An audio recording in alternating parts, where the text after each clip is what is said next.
মুসাইব ইবনে উমাইর দূর থেকে প্রতিদিন দাঁড়িয়ে দাঁড়িয়ে আল্লাহর নবীর জবানে কোরআন তেলাওয়াত শুনে। আল্লাহর নবী একদিন হঠাৎ করে তাকায় দেখে আল্লাহর নবীর মজমার কোণার মধ্যে একটা সুদর্শন যুবক দাঁড়ায় আছে। আল্লাহর নবী একদিন, 2 দিন, 3 দিন খেয়াল করার পরে একদিন ডাক দিছে, তাল ইয়া শাবাব, এই যুবক এদিকে আসো, এই যুবক এদিকে আসো। মাসমুক, তোমার নাম কি? ইসমি মুসা ইবনে উমাইর। আল্লাহর নবী বলে, আরিফ আরিফ আবুকা, আমি তোমার বাবাকে চিনি। এ তুমি না অমকের সন্তান, তোমার বাবা না মক্কার সম্ভ্রান্ত পরিবারের একজন সন্তান, সে অনেক বড়, হুয়া তাজির কবির, সে না অনেক বড় ব্যবসায়ী।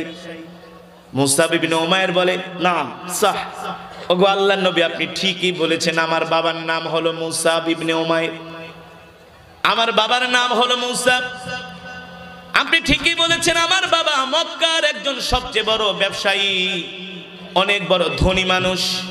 তুমি কি তার ছেলে? বলে, হ্যাঁ আমি তার একমাত্র সন্তান। তুমি তো ঈমান আনো নাই, তুমি তো অমুসলিম, তোমার বাবাও কাফের, কিন্তু প্রতিদিন তুমি আমার জবানে কোরআন শুনতে আসো, কারণটা কি? আমি তোমাকে প্রতিদিন দেখি। বলে, আল্লাহর নবী ঠিকই বলছেন, আমি প্রতিদিন ওই কর্নারে দাঁড়িয়ে দাঁড়িয়ে আপনার তেলাওয়াত শুনি। কেন আসো আমার তেলাওয়াত শুনতে? বলে, আল্লাহর নবী কারণ আছে। কি আছে? কি কারণ আছে? বলে, আবু জেহেল প্রতিদিন যে মক্কার ঘরে ঘরে যুবকদেরকে সাবধান করে, মক্কার যুবকরা তোমরা কোনোদিন মুহাম্মাদের ধারে কাছেও যাবা না। বলেন নাউজুবিল্লাহ, আরো জোরে বলুন নাউজুবিল্লাহ। কেন মুহাম্মাদের ধারে কাছে যাব না? বলে, মুহাম্মদ হলো একজন জাদুকর। নাউজুবিল্লাহ। মুহাম্মাদের কথার মধ্যে জাদু আছে, তার কথা শুনলে মানুষ তার জন্য পাগল হয়ে যায়। মুহাম্মাদের সামনেও যাবা না। কেন যাবা না? বলে, কারণ আছে, মুহাম্মদকে দেখলেই মানুষ পাগল হয়ে যায়, তার জন্য পাগল হয়ে যায়। মুসা ইবনে উমাইর বলে, গো আল্লাহর নবী আরো কারণ আছে। বলে, বলো কি কারণ? বলে, আবু জেহেল আবু লাহাবরা বলেছে আপনি নাকি বানায় বানায় কোরআন পড়া কবিতা বলে কোরআন বলে চালায় দেন। আপনি নাকি নিজে বানিয়ে বানিয়ে কবিতা বলেন, সেটা কোরআন বলে চালায় দেন। আল্লাহ নবী এই কথাটা শুনে একটা মুস্কি হাসি দিয়েছে। আল্লাহু আকবার। বলে, মক্কার কাফেরেরা আর কি বলছে বলো? বলে, শুনছেন? শোনেন গো আল্লাহর নবী, মক্কার কাফেরেরা বলছে কেউ যাতে আপনার চেহারা না দেখে, আপনার জবানের কথাও যাতে শুনতে না পারে। কারণ কি? কারণ কি? মক্কার কাফেরেরা বলছে আপনাকে দেখলেই মানুষ আপনার জন্য পাগল হয়ে যায়। নবীর জন্য কেন পাগল হয়ে যায়? কারণ কি? আল্লাহ রাব্বুল আলামিন কোরআনুল কারীমের মধ্যে বলছেন, ওয়ামা আরসালনাকা ইল্লা রাহমাতাল লিল আলামিন। আল্লাহু আকবার। নবী আপনি হলেন সমগ্র বিশ্ববাসীর জন্য রহমত, বরকত। আল্লাহু আকবার। আমি আল্লাহ আপনার উপর কোরআন নাজিল করেছি মক্কার মানুষদেরকে ভালো করার জন্য, সোনার মানুষে পরিণত করার জন্য। ঠিক কিনা বলেন? নবী আপনার কাছে অস্ত্র নাই, আপনার কাছে সম্পদ নাই, আপনার কাছে লোকজন নাই, কিন্তু আপনার সবচেয়ে বড় হাতিয়ার হলো কোরআন। কি কি? এই কোরআন শুনেই মক্কার মানুষরা আল্লাহর নবীর জন্য পাগল হয়েছে। এবার নবী যে বলে, আচ্ছা তুমিই বলো, তুমি যে আমার জবানে প্রতিদিন কোরআন শোনো, শুনে তোমার কি মনে হয়েছে? মুসা ইবনে উমাইর বলে, ওগো আল্লাহর নবী, আবু জেহেলরা আপনাকে পাগল বলে, জাদুকর বলে, কবি বলে। আল্লাহি রব্বিল কাবা, আমি রবের কাবার কসম খায়া বলি, আপনার তেলাওয়াত শুনা, আপনার চেহারা দেখে, আপনার ব্যবহার দেখে আমার কাছে মনে হয়েছে আপনি পাগল না, ওই আবু জেহেলরা পাগল। আপনি জাদুকর না, ওই আবু জেহেলরা হলো মিথ্যাবাদী। আল্লাহু আকবার। আপনাকে তারা পাগল বলে, কিন্তু আমি মুসা আপনার সামনে স্বীকারোক্তি দিলাম, পাগলের চেহারা কোনোদিন এত সুন্দর হইতে পারে না। পাগল দেখছেন? পাগল দেখছেন? পাগলরা কি গায়ে দেয়? সালার চট। কথা কন। পাগলদের শরীরে থাকে ময়লা, চুলগুলো থাকে উস্কো খুস্কো। পাগলদের কথাবার্তার কোনো ব্যালেন্স থাকে না। হ্যাঁ, পাগলদেরকে আপনি কিছু সাধবেন, দেখবেন পাগলরা নিবেও না। কিন্তু এখন বাংলাদেশে অনেক রকমের পাগল আছে, আছে কি আছে? এখন পাগলেও নিজের ভালোটা বুঝে, এখন পাগলও নিজের ভালোটা বুঝে। আমি জীবনেও কোনোদিন অরিজিনাল পাগল পাই নাই, কিন্তু একটা পাগল পাইছি জীবনে বরিশালে। আমি এক মাহফিলে গেছি, শীতের দিন, রাত 3টা বাজে, কনকনে ঠান্ডা, রাত 3টা বাজে, কনকনে শীত। দেখি একটা পাগল রাস্তা দিয়ে যাচ্ছে, প্রচন্ড কুয়াশা। আমি আমার ড্রাইভারকে বললাম, এই গাড়িটা একটু ব্রেক দাও, গাড়িতে কম্বল আছে, কিছু কম্বল কিনেছিলাম শীতের দিনে, যাদেরকে ওই যে ঢাকা শহরে অনেক ছিন্নমূল ছেলেরা আছে না, গুলিস্তান, যাত্রাবাড়ি, গাবতলীতে থাকে, ওদেরকে শীতের দিনে মাঝে মাঝে কম্বল দিতাম। তো কিছু কম্বল গাড়িতে আছে। এখন আমি ড্রাইভারকে বলছি, গাড়িটা থামাও। পাগল বেচারা, গায়ে কিছুই নাই, ছালার চটও নাই, মানে এটা হলো অরিজিনাল পাগল। গায়ে কি নাই? ছালার চটও নাই। আমি বলি, তাহলে একটা কম্বল ওর গায়ে একটু পেঁচাই দিয়ে আসি। তো নামলাম, নামার পরে কম্বলটা ওর গায়ের ভিতরে পেঁচাই দিছি, কিছু কয় না, চুপ করে বসে আছে। পরে ড্রাইভারকে বলি, গাড়িতে কোনো খাবার টাবার আছে নাকি? কয়, হুজুর গাড়িতে 2 প্যাকেট বিস্কিট আছে। আমি বলি, 1 প্যাকেট দাও। পাগলরে নিয়ে বললাম, ভাই বিস্কিট 1 প্যাকেট ওর হাতে দিলাম। ওই রাগ কইরা কম্বলও ফালায় দিল, বিস্কিটের প্যাকেটটাও ফালায় দিল। এই শীতের ভিতরে কম্বলটাও নিবে না, বিস্কিটের প্যাকেটটাও নিব না। আমি মনে মনে করলাম, তুই অরিজিনাল পাগল, তুই কি অরিজিনাল পাগল। তারপর পকেটতে বের কইরা 200 টাকা দিলাম, নাও সকালে নাস্তা খায়ও। আল্লাহ সাক্ষী, আমি ওরে 200 টাকা দিয়ে আমার ওর পকেটেতে বাই করে 10 টাকা 5 টাকার নোট যা ছিল সব আমার হাতে উঠাই দিচ্ছে। তাই মনে মনে তুই অরিজিনাল পাগল, ঠিক কেন বলেন? তুই অরিজিনাল পাগল। মুসলমান মুসাব ইবনে উমাইর আল্লাহর নবীর দিকে তাকায় বলে, ওগো নবীজি, মক্কার কাফিরেরা আপনাকে পাগল বলে। আল্লাহি রাব্বিল কাবা, পাগলের চেহারা তো এত সুন্দর না।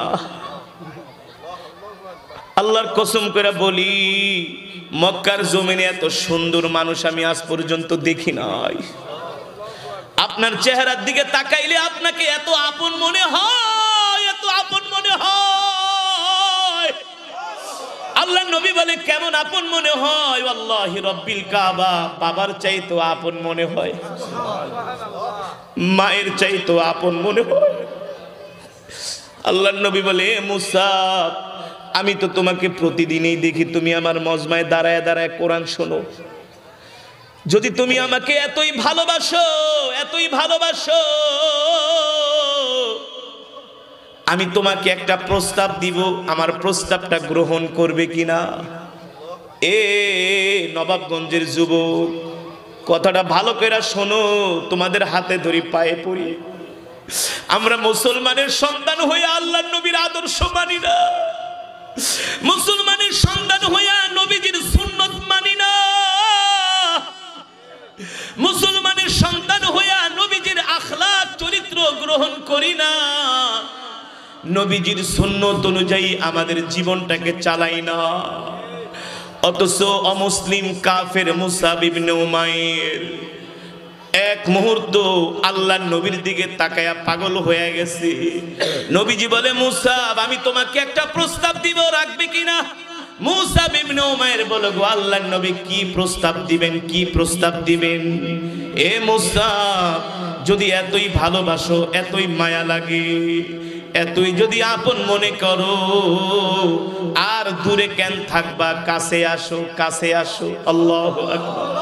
মুসাব ইবনে উমাইর বলে, গো আল্লাহর নবী, আর কিভাবে কাছে আসবো? রহমাতুল লিল আলামিন বলে, এ যুবক, আমি এখনই চাই তুমি আমার হাতে হাত রেখে কালেমা পড়ে মুসলমান হয়ে যাবে। আল্লাহু আকবার, জোরে বলুন আল্লাহু আকবার। এ যুবক, কথাটা যত সহজে বলছি, বিষয়টা তো এত সহজ না। আল্লাহর নবী বলতেছে, তুমি তোমার ধর্ম পরিবর্তন করবা, তুমি এখন কালেমা পড়ে মুসলমান হয়ে যাবা। কিন্তু কালেমা পড়া মুসলমান হওয়া তো এত সহজ না। কালেমা পড়া মুসলমান হইলেই তো তাকে ঘর থেকে তার মা বাবা বের করে দিবে, তেজ্য পুত্র করে দিবে, সম্পদ থেকে বঞ্চিত করবে, আত্মীয় স্বজন কেউ পরিচয় দিবে না, একা একা হয়ে যাবে। কথা বলে, এটা কি এতই সহজ নাকি? এতই সহজ না, এত সহজ না, এত সহজ না। যত সহজ মনে করি তার চাইতে আরো কঠিন, ঠিক কিনা বলে? আমরা তো ইসলাম ধর্মটাই মানতে চাই না।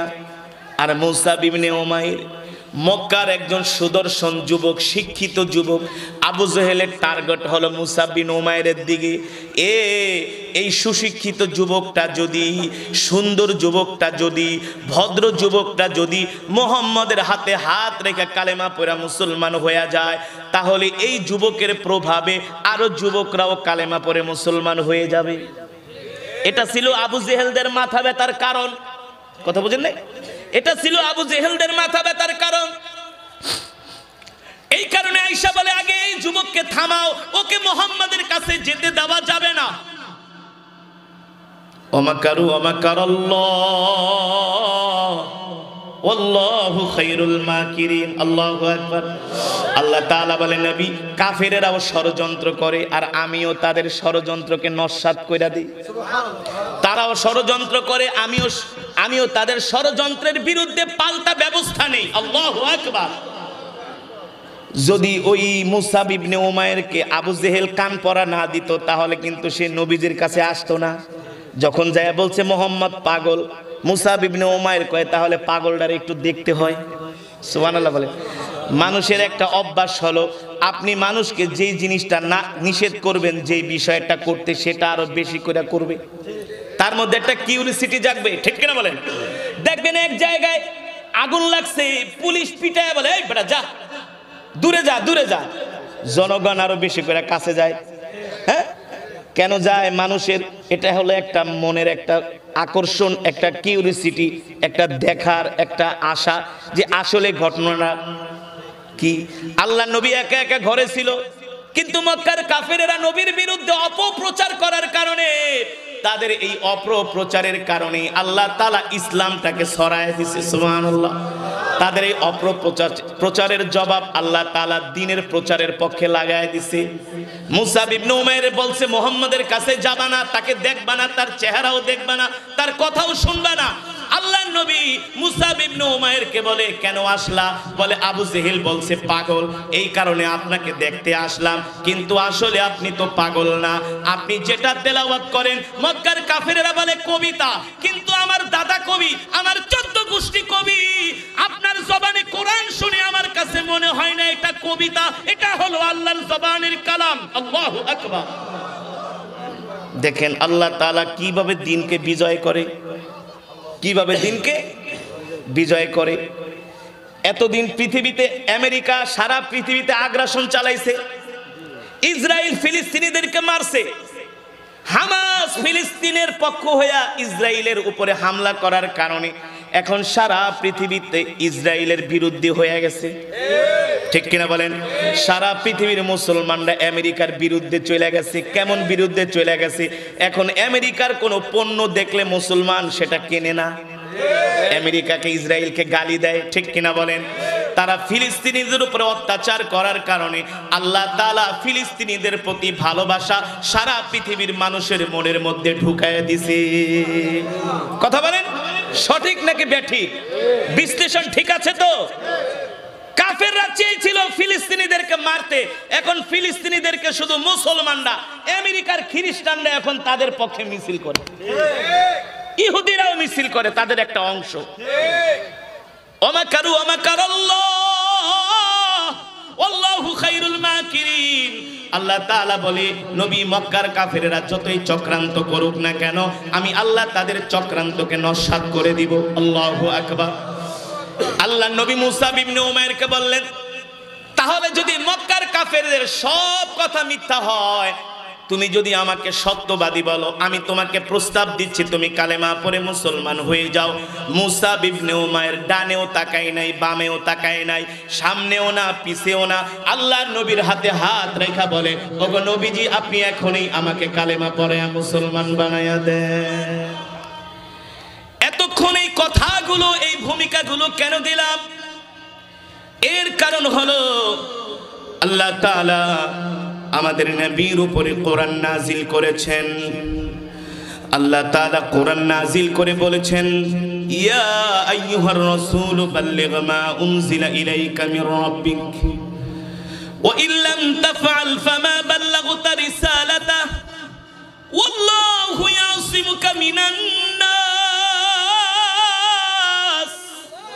ইন্নাল্লাহা লা ইয়াহদিল কওমাল ফাসিকিন। আল্লাহ রাব্বুল আলামিন বলেন, নবী আমি আল্লাহ আপনাকে যেই কোরআন দিয়েছি, আপনার উপর যেই কোরআন নাজিল করেছি, এই কোরআন নিয়ে আপনি ঘরে বসে থাকবেন না। এই কোরআন দিয়ে আপনি মক্কার কাফেরদেরকে দাওয়াত দেন। এই কোরআন দিয়ে আপনি মক্কার ঘরে ঘরে কোরআনের দাওয়াত নিয়ে যান। কারণ আমি আল্লাহ আপনাকে যেই কোরআন দিয়েছি, এই কোরআন হলো মুমিনের জন্য পথ প্রদর্শক। ঠিক কিনা বলেন? আল্লাহ তাআলা এই কোরআন দিয়া আল্লাহ তাআলা নবীকে মক্কায় পাঠালেন আর বললেন, নবী আপনি কোরআন দিয়া মানুষদেরকে দাওয়াত দেন। কারণ পৃথিবীর মানুষগুলো যদি কোরআন অনুযায়ী না চলে, কোরআন অনুযায়ী যদি তাদের জিন্দেগিকে না সাজায়, তাদের জীবনটাকে যদি না সাজায়, তাহলে পৃথিবীর মানুষরা তারা সঠিক পথে পরিচালিত হতে পারবে না। এই কোরআন হলো আমাদের জন্য একটা গাইডলাইন। কথা বলেন। এই কোরআন হলো আমাদের জন্য একটা গাইড বুক। আল্লাহু আকবার। এই কোরআনের জন্য আল্লাহর নবী তায়েফের ময়দানে রক্ত দিয়েছেন, উহুদের ময়দানে দান্দান মোবারক শহীদ করেছেন। ঠিক কিনা বলেন? এ যুবক, মুসলমান, আজকে তো আমরা সেই কোরআন পড়তে চাই না, কোরআন শুনতে চাই না, কোরআনের মজমায় আসি না, কোরআনের বয়ান আমরা শুনি না, সেই বয়ান শুনি না, আমরা আমল করি না। কিন্তু আল্লাহ রসুলের সাহাবীরা এই কোরআনের জন্য তারা জীবন দিয়ে দিয়েছে।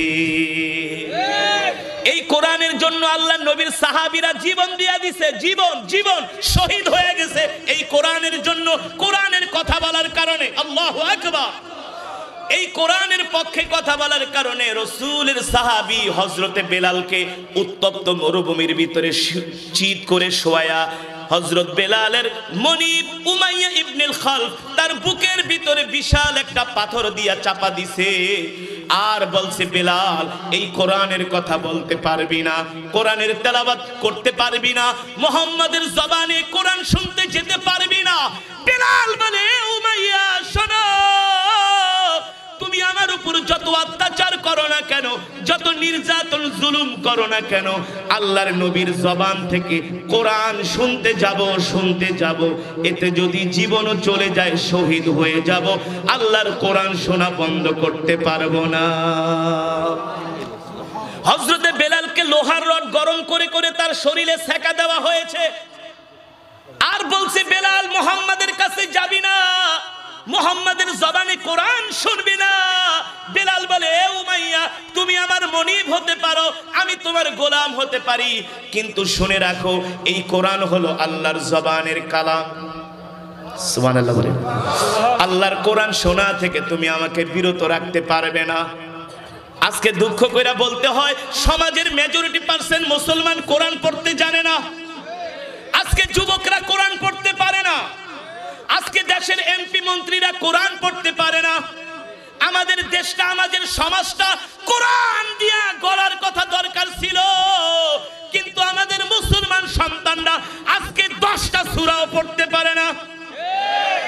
কথা বলে, ডাক্তার হয়, ইঞ্জিনিয়ার হয়, পাইলট হয়, বড় বড় বিজনেসম্যান হয়, বড় বড় রাজনীতিবিদ হয়, বড় বড় শিক্ষাবিদ হয়, কিন্তু দুঃখের বিষয় আয়েশা মাইক সামনে নিয়া সূরা ফাতিহা পড়বে সেই যোগ্যতাটা নাই। অথচ একজন পিএইচডি করা, ডক্টরেট করা একজন শিক্ষিত মানুষ, অথচ আগে উচিত ছিল তোমার ডক্টরেট পিএইচডি করার আগে আল্লাহর কোরআন শিখা। একটু আগে আমি সেই সূরা তেলাওয়াত করছি, যালিকাল কিতাবু লা রাইবা ফীহি হুদাল লিল মুত্তাকিন। আল্লাহ তাআলা কোরআনুল কারীমের মধ্যে বলছেন, নবী আমি আপনার উপর যে কোরআন নাজিল করেছি এই কোরআনের মধ্যে কোনো সন্দেহ নাই, আছে? এই কোরআনের মধ্যে কোনো ভুল নাই। মুসলমানের উচিত ছিল সকালবেলা ফজরের পরে প্রত্যেকটা ঘর থেকে কোরআনের আওয়াজ উঠবে, আল্লাহু আকবার। প্রত্যেকটা ঘরে সূরা ইয়াসিনের তেলাওয়াত হবে, ফজরের পরে মাগরিবের পরে সূরা ওয়াকিয়ার আমল হবে, ঠিক কিনা বলেন? দেশের মানুষ বলে হুজুর খাবারে বরকত নাই, ফসলে বরকত নাই, টাকা পয়সায় বরকত পাই না, বলে কি বলে না? আরে বরকত পাবা কিভাবে? বরকত পাবা কিভাবে? আল্লাহ রাব্বুল আলামিন কোরআনের মধ্যে ওয়াদা করছে, তোমরা যদি আমার কোরআন অনুযায়ী জীবন যাপন করো আমি আল্লাহ মাটি ভেদ করে তোমাদের জন্য বরকত বের করে দিব। আল্লাহু আকবার। আজকে মুসলমানের ঘরে কোরআনের তেলাওয়াত নাই, কিন্তু মুসলমানের ঘরে হিন্দি গান ঠিকই বাজে, কথা বলেন? সকালবেলা শুরু হয় হিন্দি গান দিয়া, রাত 12টা-1টা পর্যন্ত তারা স্টার জলসা জি বাংলার হিন্দি সিরিয়াল দেখে, ফেসবুকের ভিতরে তারা অশ্লীল নায়িকা গায়িকাদের গান দেখে, ঠিক কিনা বলেন? অথচ রাসূলের সাহাবীরা কেমন ছিলেন? রাসূলের সাহাবীরা কেমন ছিলেন? তারা আল্লাহর কোরআন শিখেছেন, আল্লাহর কোরআনের তেলাওয়াত করেছেন, সে অনুযায়ী তারা তাদের জীবনকে সাজিয়েছেন, এমনকি আল্লাহর কোরআনের জন্য তারা জীবন দিয়া দিছে, শহীদ হয়ে গেছে, নিজের মাতৃভূমি ত্যাগ করেছেন, নিজের মাতৃভূমি কোরআনের জন্য। এই যুবক, এই কোরআনের জন্য তারা তাদের পরিবার থেকে তাদেরকে আলাদা করে দেয়া হয়েছে, ত্যায্য পুত্র করে দেয়া হয়েছে, ঠিক কিনা বলেন? এখনকার জেনারেশন তো মনে করে শুধু কোরআনের কথা বলা একাই হুজুরদের দায়িত্ব।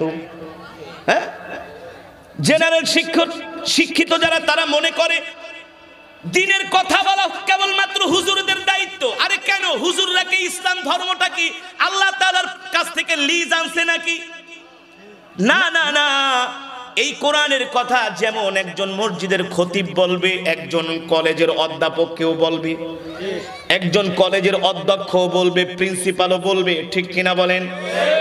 কলেজ, ইউনিভার্সিটি, স্কুলের ছাত্ররাও আল্লাহর কোরআনের পক্ষে কথা বলবে, কোরআনের দাওয়াত দিবে, ঠিক না? এই কোরআন শুধু হুজুররা একা একা কোরআনের দাওয়াত দিবে না, না না, এই দাওয়াত শুধু একা একা হুজুরদের জন্য আসে নাই, এই দাওয়াত শুধু পয়গম্বরদের উপরে আল্লাহ তাআলা শুধু ন্যস্ত করে নাই, এই কোরআনের দাওয়াত দিয়েছেন আল্লাহর নবী, এই কোরআনের দাওয়াত দিয়েছেন তার সাহাবীরা, তারপরে তাদের পরের স্টেপ তাবিঈন, তবে তাবিঈন, সিদ্দিক, শুহাদায়ে সালিহিন, আম্মে মুজতাহিদিন, বুজুর্গনিদিন। এখন আমরা হলাম শেষ জামানার উম্মত, ঠিক কিনা বলেন? এই কোরআনের কথা, এই কোরআনের কথা, এই কোরআনের দাওয়াত দেওয়া আপনার আমার প্রত্যেকের ঈমানি দায়িত্ব। আল্লাহু আকবার। ও যুবক, রাসূলের সাহাবীরা কেমন ছিলেন? রাসূলের একজন প্রিয় সাহাবী ছিল যার নাম হলো মুসাব ইবনে উমাইর। নাম কি? দেখতে যেমন সুন্দর, সুদর্শন, একেবারে প্রিন্সের মতো চেহারা, রাসূলের সাহাবী মুসাব ইবনে উমাইর।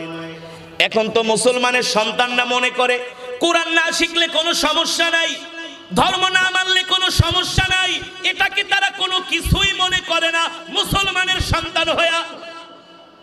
আমি যে কোরআন তেলাওয়াত করলাম, এই তেলাওয়াত শোনার জন্য কাট্টা কাফের আবু জেহেল রাত্রবেলা ঘুমায় নাই। জানেন জানেন আল্লাহর নবী যখন বাইতুল্লাহে কোরআন পড়তেন তাহাজ্জুদের নামাজের মধ্যে, আবু জেহেল রাত 2টা বাজে জেগে আছে, আল্লাহর নবীর জবানে কোরআন শুনতে আসবে। কিন্তু সমস্যা হলো আবু জেহেল দিনের বেলা আইন করেছে, এ মক্কার মানুষেরা তোমরা কেউ মুহাম্মাদের কোরআন শুনতে যেতে পারবা না, এই আইন করেছে আবু জেহেল। কিন্তু আবু জেহেল রাত্রবেলা আল্লাহর নবীর জবানে কোরআন না শুনলে আবু জেহেলের ঘুম আসে না। কিভাবে আসবে? অনুনাজ্জিলু মিনাল কুরআনি মা হুয়া শিফাউ ওয়া রাহমাতুল লিল মুমিনিন। এই কোরআন হলো মুমিনের জন্য ঔষধ, মেডিসিন। আল্লাহু আকবার।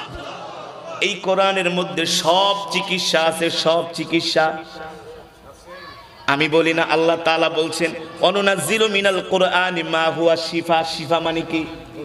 মুক্তি। শিফা মানে কি? জোরে বলুন। শিফা মানে হলো মুক্তি। একজন মানুষকে দেখবেন জিনে ধরে, জিনে ধরে না, হ্যাঁ? জিনে ধরলে আপনারা কাদের কাছে যান?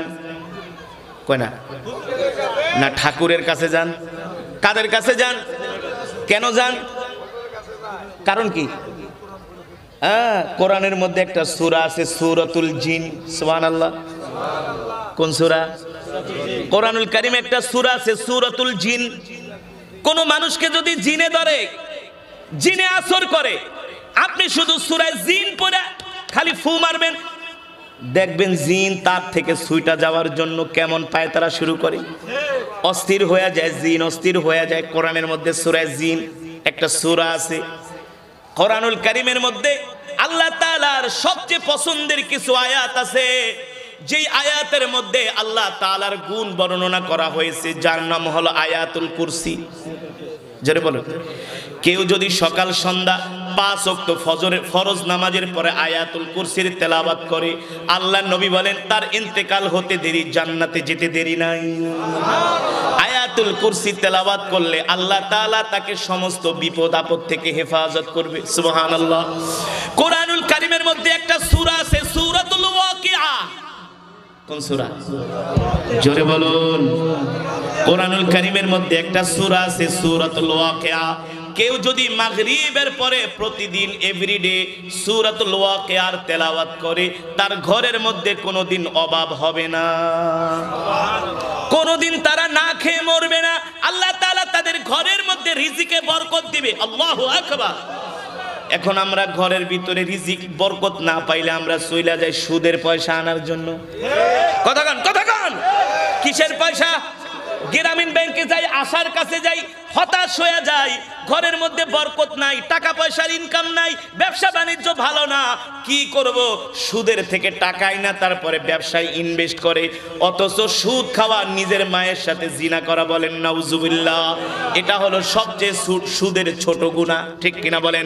অথচ আল্লাহ রসুলের কাছে সাহাবীরা আসতে, ওগো আল্লাহর নবী, ঘরে খাবার নাই, রিজিক নাই, অভাব অভাব অভাব।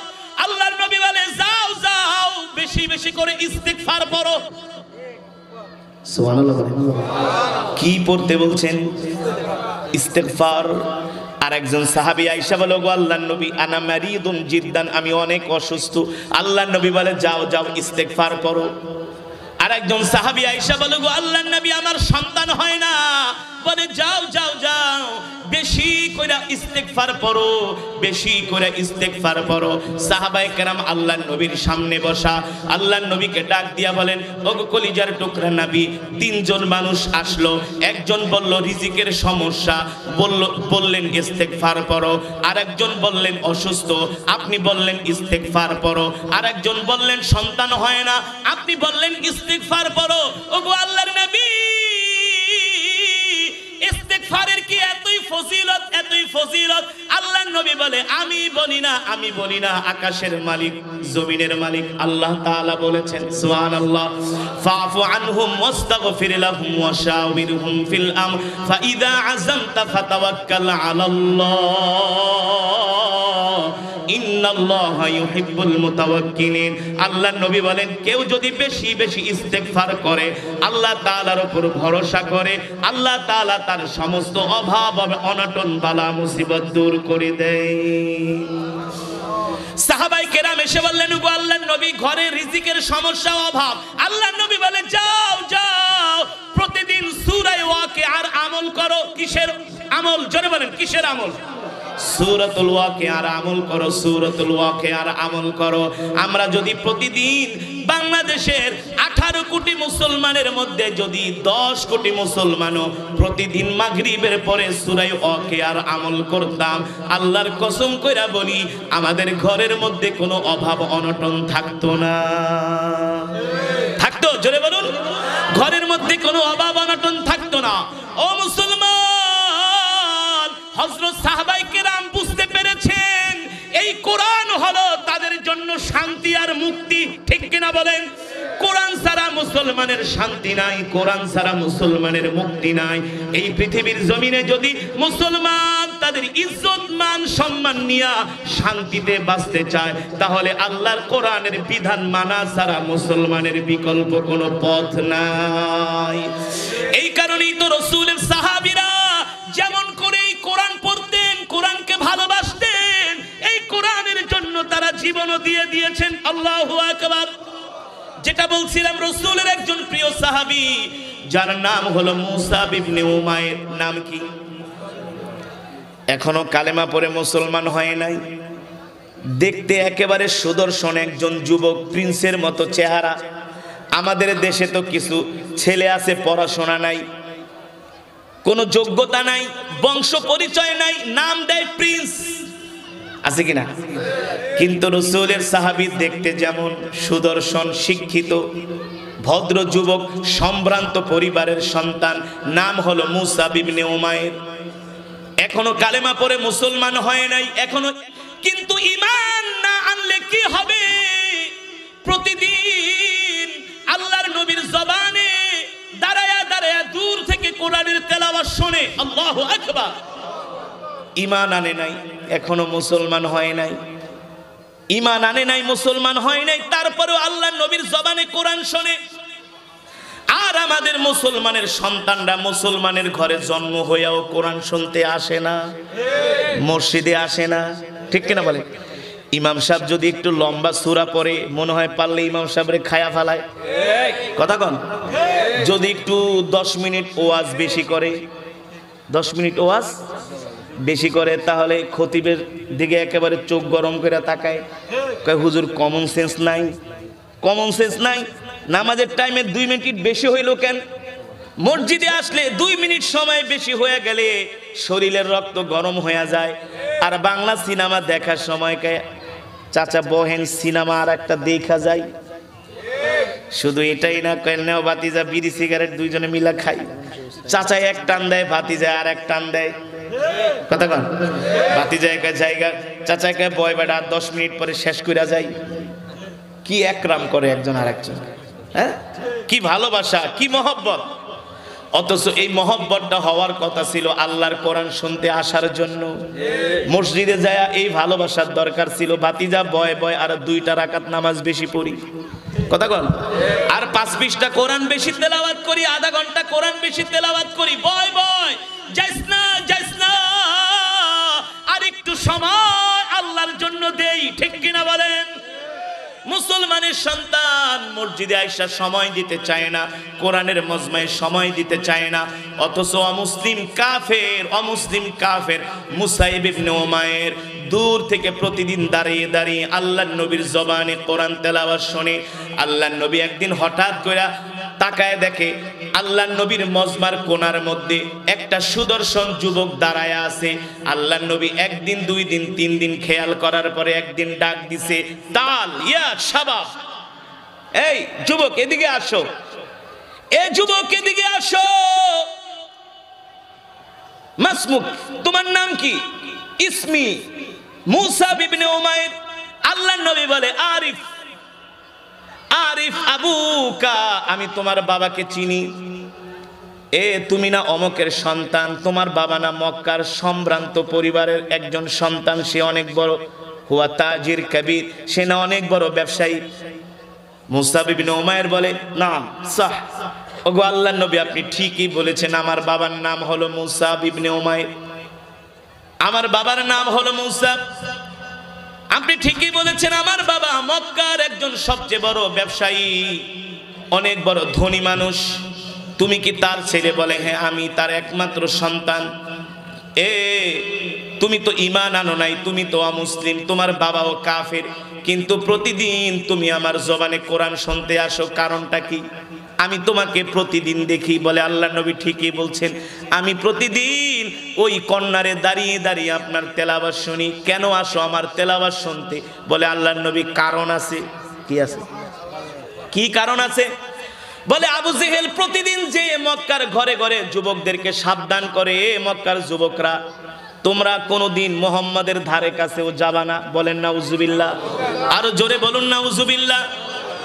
কেন মোহাম্মদের ধারে কাছে যাব না? বলে মোহাম্মদ হলো একজন জাদুকর, নাউজুবিল্লাহ।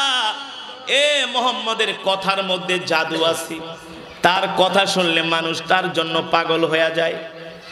মোহাম্মদের সামনেও যাবা না। কেন যাবা না? বলে কারণ আছে, মোহাম্মদকে দেখলেই মানুষ পাগল হয়ে যায়, তার জন্য পাগল হয়ে যায়। মুসা ইবনে উমাইর বলে, গো আল্লাহর নবী আরো কারণ আছে। বলে বলো কি কারণ? বলে আবু জেহেল আবু লাহাবরা বলেছে আপনি নাকি বানায় বানায় কোরআন পড়া কবিতা বলে কোরআন বলে চালায় দেন।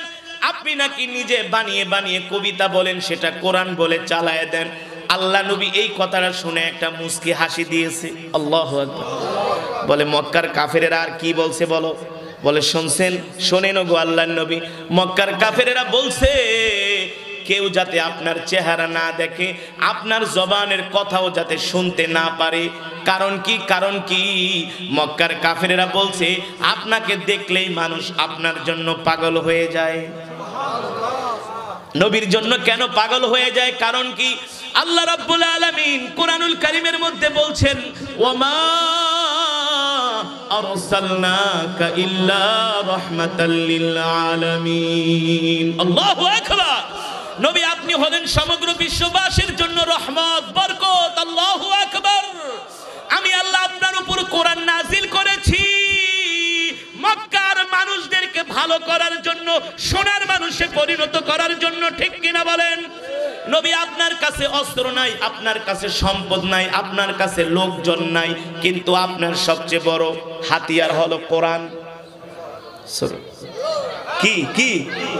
এই কোরআন শুনেই মক্কার মানুষরা আল্লাহর নবীর জন্য পাগল হয়েছে।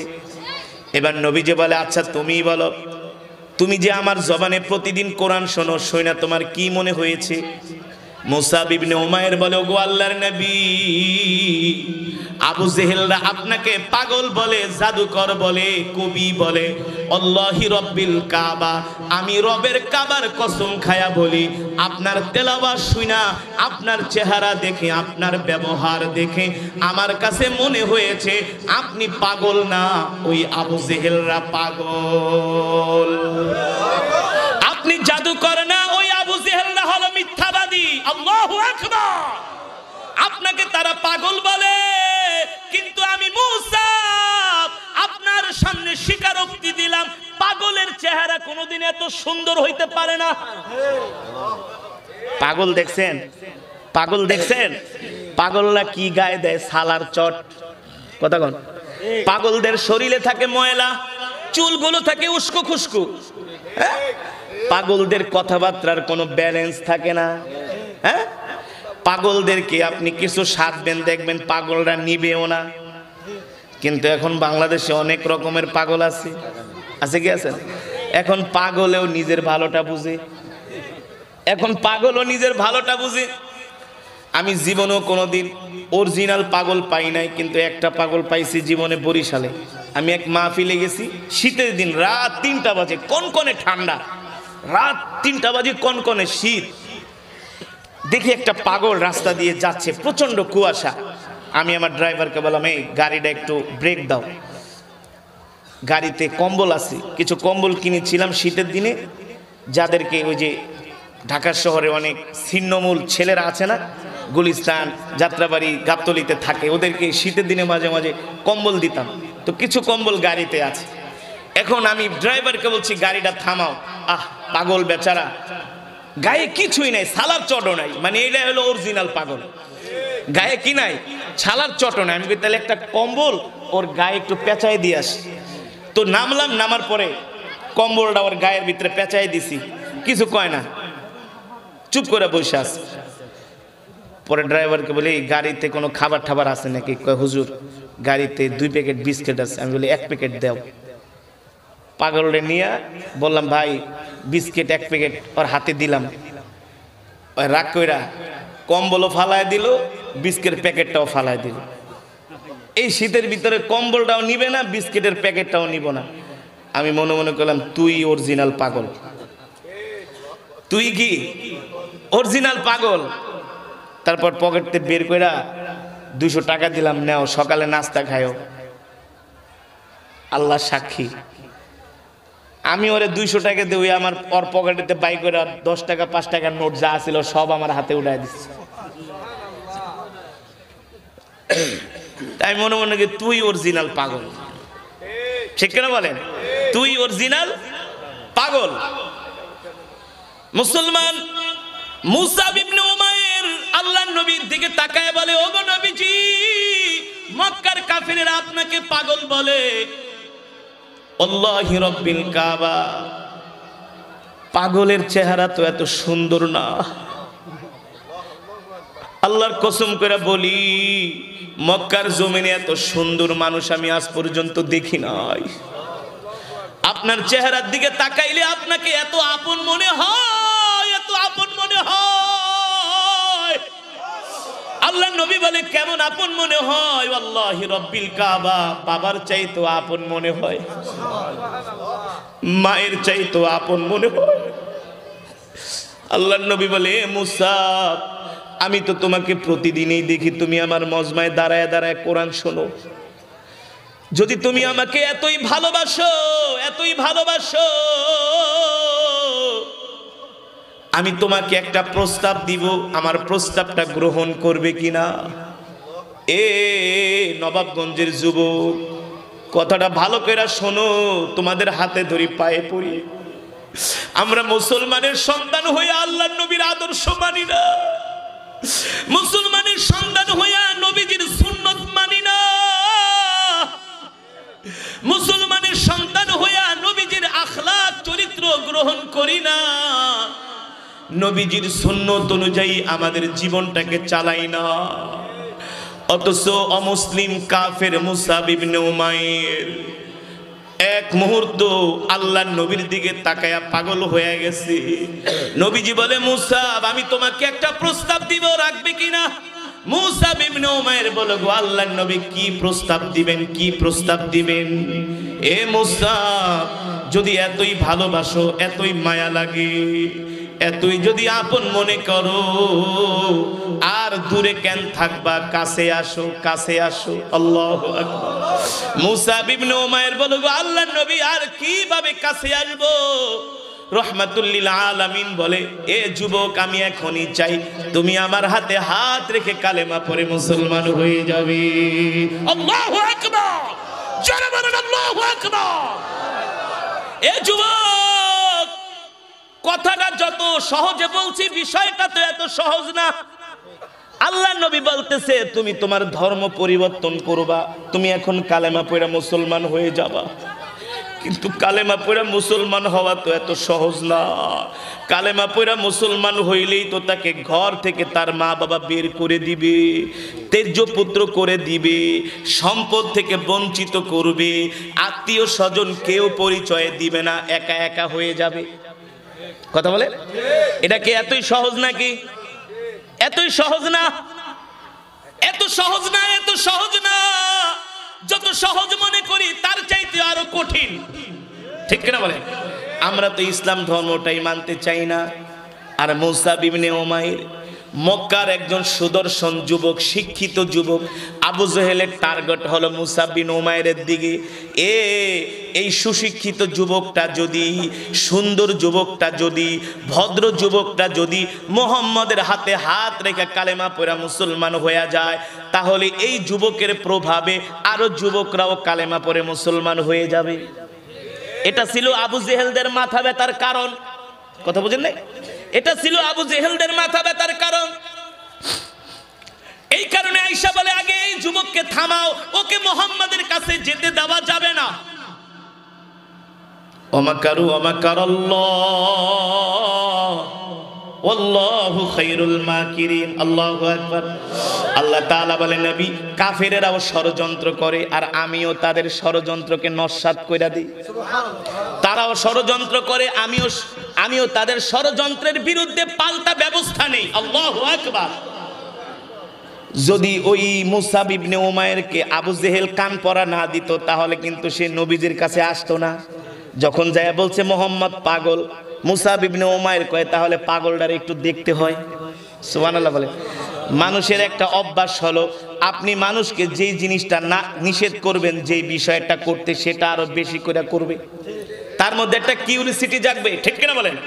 দেখবেন এক জায়গায় আগুন লাগছে, পুলিশ পিটায় বলে এই বেটা যা, দূরে যা, দূরে যা। জনগণ আরো বেশি করে কাছে যায়। হ্যাঁ, কেন যায়? মানুষের এটা হলো একটা মনের একটা আকর্ষণ, একটা কিউরিসিটি, একটা দেখার একটা আশা যে আসলে ঘটনাটা কি। আল্লাহ নবী একা একা ঘরে ছিল, কিন্তু মক্কার কাফেরেরা নবীর বিরুদ্ধে অপপ্রচার করার কারণে, তাদের এই অপপ্রচারের কারণে আল্লাহ তাআলা ইসলামটাকে ছড়ায় দিয়েছে। সুবহানাল্লাহ। তাদের এই অপপ্রচারের জবাব আল্লাহ তাআলা দ্বীনের প্রচারের পক্ষে লাগায় দিয়েছে। মুসআব ইবনে উমাইর বলছে, মুহাম্মাদের কাছে যাবা না, তাকে দেখবা না, তার চেহারাও দেখবা না, তার কথাও শুনবা না। আল্লাহ নবী মুসআব ইবনে উমাইরকে বলে, কেন আসলা? বলে, আবু জেহেল বলছে পাগল, এই কারণে আপনাকে দেখতে আসলাম। কিন্তু আসলে আপনি তো পাগল না, আপনি যেটা তেলাওয়াত করেন মক্কার কাফেরেরা বলে কবিতা, কিন্তু আমার দাদা কবি, আমার 14 গোষ্ঠী কবি। আপনার জবানে কোরআন শুনে আমার কাছে মনে হয় না এটা কবিতা, এটা হলো আল্লাহর জবানের কালাম। আল্লাহু আকবার। দেখেন আল্লাহ তাআলা কিভাবে দ্বীনকে বিজয় করে, কিভাবে দ্বীনকে বিজয় করে। এতদিন পৃথিবীতে আমেরিকা সারা পৃথিবীতে আগ্রাসন চালাইছে, ইসরায়েল ফিলিস্তিনিদেরকে মারছে, হামাস ফিলিস্তিনের পক্ষ হইয়া ইসরায়েলের উপরে হামলা করার কারণে এখন সারা পৃথিবীতে ইসরায়েলের বিরুদ্ধে হয়ে গেছে, ঠিক কিনা বলেন?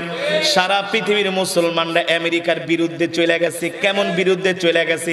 এখন আমেরিকার কোনো পণ্য দেখলে মুসলমান সেটা কেনে না, আমেরিকাকে ইসরায়েলকে গালি দেয়, ঠিক কিনা বলেন? তারা ফিলিস্তিনিদের উপরে অত্যাচার করার কারণে আল্লাহ তাআলা ফিলিস্তিনিদের প্রতি ভালোবাসা সারা পৃথিবীর মানুষের মনের মধ্যে ঢুকায় দিছে। কথা বলেন, সঠিক নাকি ব্যাঠিক? বিশ্লেষণ ঠিক আছে তো? কাফেররা চেয়েছিল ফিলিস্তিনিদেরকে মারতে, এখন ফিলিস্তিনিদেরকে শুধু মুসলমানরা, আমেরিকার খ্রিস্টানরা এখন তাদের পক্ষে মিছিল করে, ইহুদিরাও মিছিল করে, তাদের একটা অংশ। ওমাকারু ওমাকারাল্লাহ ওয়াল্লাহু খায়রুল মাকিরিন। আল্লাহ তাআলা বলে, নবী মক্কার কাফেরেরা যতই চক্রান্ত করুক না কেন, আমি আল্লাহ তাদের চক্রান্তকে নস্যাৎ করে দিব। আল্লাহু আকবার। আল্লাহ নবী মুসআব ইবনে উমাইরকে বললেন, তাহলে যদি মক্কার কাফেরদের সব কথা মিথ্যা হয়, তুমি যদি আমাকে সত্যবাদী বলো, আমি তোমাকে প্রস্তাব দিচ্ছি তুমি কালেমা পড়ে মুসলমান হয়ে যাও। মুসআব ইবনে উমাইর ডানেও তাকায় নাই, বামেও তাকায় নাই, সামনেও না পিছেও না, আল্লাহর নবীর হাতে হাত রেখা বলে, ওগো নবীজি, আপনি এখনই আমাকে কালেমা পড়ে মুসলমান বানায়া দেন। জোরে বলেন আল্লাহু আকবার।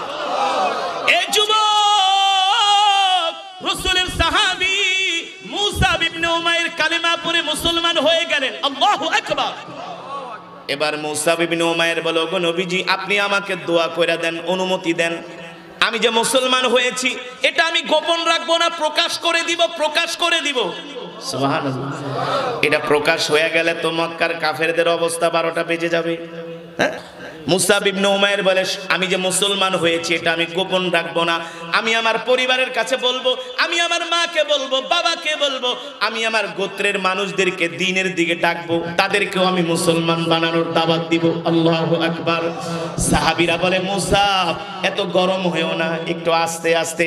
মুসআব ইবনে উমাইর আল্লাহর নবীর দিকে ডাক দিয়া বলে, ওগো নবীজি, আপনি কি সত্য নবী না? আল্লাহ নবী বলেন, অবশ্যই আমি সত্য নবী। মুসআব ইবনে উমাইর বলে, আপনি যদি সত্য নবী হন, মক্কার কাফিরেরা যদি মিথ্যা ধর্ম প্রচার করতে পারে, আমি মুসআব কেন সত্য ধর্ম প্রচার করতে পারবো না? আল্লাহ নবী বলেন, হে মুসআব, শোনো শোনো, তুমি যদি এখন তোমার গোত্রের কাছে কালেমার দাওয়াত নিয়ে যাও, তোমার মা বাবার কাছে দাওয়াত নিয়ে যাও, তাহলে কিন্তু তোমার অবস্থা হবে অনেক ভয়াবহ। মুসআব ইবনে উমাইর বলে, ও আল্লাহর নবী, কি হবে? বলে, শোনো, তুমি যদি এখন তোমার মা বাবাকে দ্বীনের দাওয়াত দাও, তোমার পরিবারকে দ্বীনের দাওয়াত দাও, গোত্রের মানুষদেরকে দ্বীনের দাওয়াত দাও, তোমাকে ঘর থেকে বের করে দিবে, তোমাকে ত্যায্য পুত্র করবে, তোমাকে সবাই বয়কট করবে, কেউ তোমার পরিচয় পরিচয় দিবে না, তোমাকে সম্পদ থেকে বঞ্চিত করবে। মুসা ইবনে উমাইর বলে, ওগো আল্লাহর নবী, আপনি আমাকে দোয়া কইরা দেন, যদি আমাকে আমার মা বাবা ঘর থেকে বের কইরা দেয়, আত্মীয় স্বজন বয়কট করে, আমাকে যদি সম্পদ থেকে বঞ্চিত করে, আমি মুসা ইবনে উমাইর বললাম আমি ইসলাম থেকে এক চুল পরিমাণ দূরে সরে যাব না। কি তাদের ঈমানের পাওয়ার! আল্লাহর নবী বলে, মুসা শোনো, তোমার এই সুন্দর চেহারা থাকবে না, তোমার এই গায়ে সুন্দর জামা কাপড় থাকবে না, তোমার পরিবার তোমার উপর অত্যাচার করে নির্যাতন করতে করতে তোমাকে শেষ করে দিবে। মুসা ইবনে উমাইর বলে, আল্লাহর নবী ভয় পাই না, আপনি আমাকে দোয়া করে দেন, আমি এখনই যায়া আমি আমার মা বাবাকে দ্বীনের দাওয়াত দিব। জোরে বলেন সুবহানাল্লাহ। মুসা ইবনে উমাইর দৌড় দিয়া বাড়িতে গেলেন, ডাক দিলেন, আবি উম্মি জাদ্দি, ও আমার বাবা মা দাদা এদিকে আসেন। মুসা ইবনে উমাইরের মা বলে, এ বাবা, তুমি এইভাবে আমাদেরকে ডাকছো কেন? মুসা ইবনে উমাইর বলে, গো মা শুনেন, বড় একটা খবর আছে। কি খবর? ও মা শুনেন, একটু আগে আমি ছিলাম বেঈমান, এখন আমি মুসা হলো ঈমানদার। আর আস্তে কোন সুবহানাল্লাহ।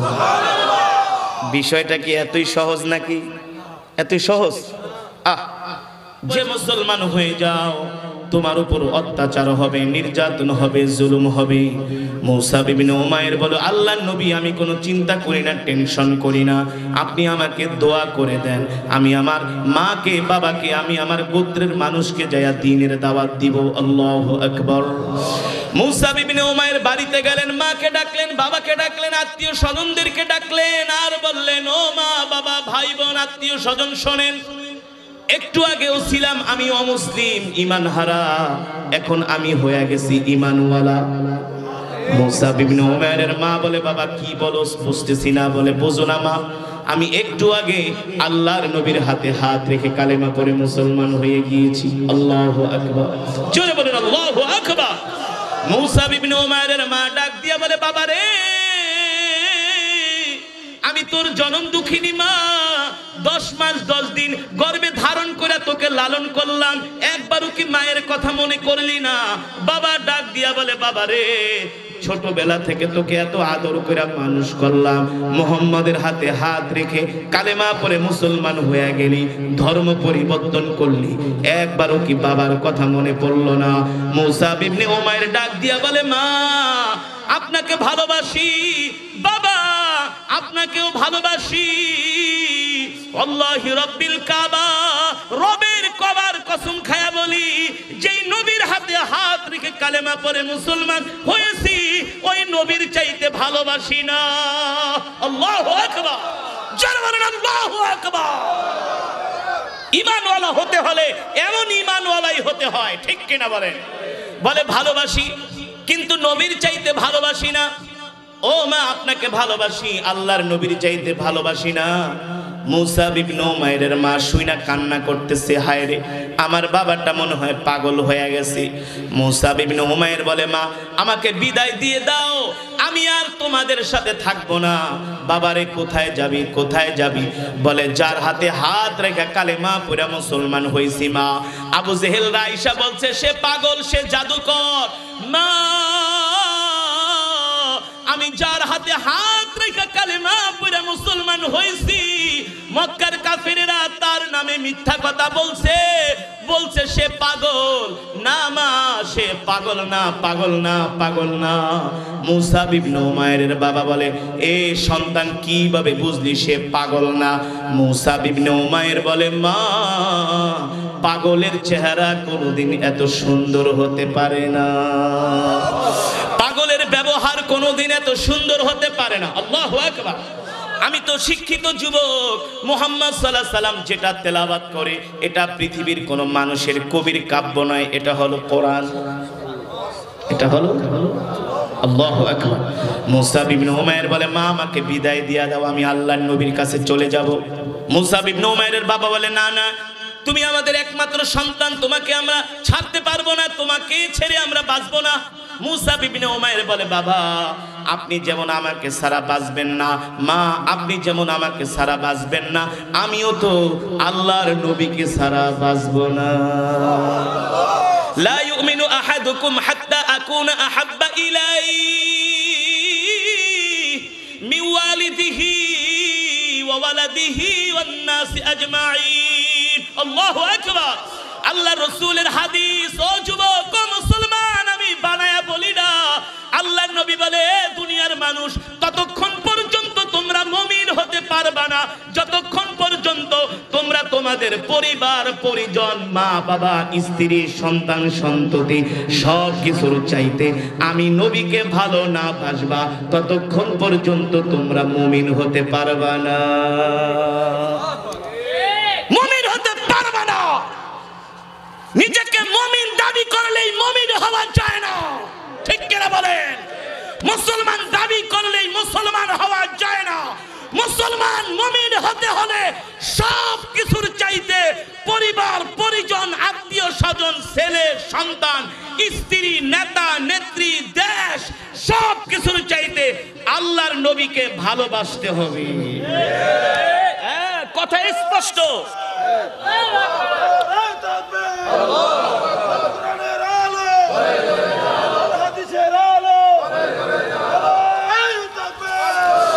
কথা স্পষ্ট, সব কিছুর চাইতে আল্লাহর নবীকে ভালোবাসতে হবে।